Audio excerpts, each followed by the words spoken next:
جناب محمد شمشاد خان اسماعیلی، مہاراشٹر، انڈیا سے۔ وعلیکم السلام ورحمۃ اللہ تعالی وبرکاتہ۔ آپ نے سوال بھیجا ہے کہ جہاں نماز پر کیمیکل لگا ہو اور اس سے بو بھی آتی ہو تو اس پر نماز پڑھنا کیسا ہے؟ قرآن و حدیث کی روشنی میں جواب عنایت فرمائیں۔ الجواب بعون الملک الوہاب۔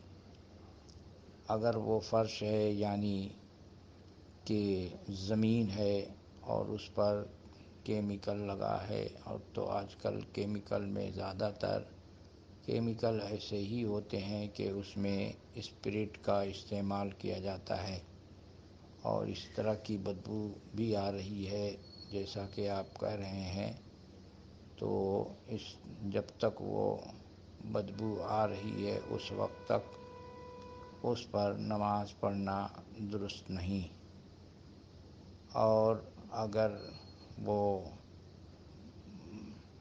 سوکھ کر اس کی بو ختم ہو جائے تو اس پر نماز پڑھ سکتے ہیں۔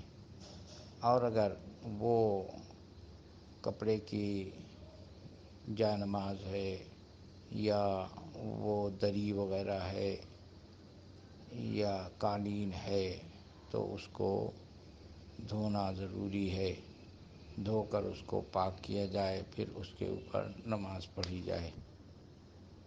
واللہ تعالی عالم بالصواب۔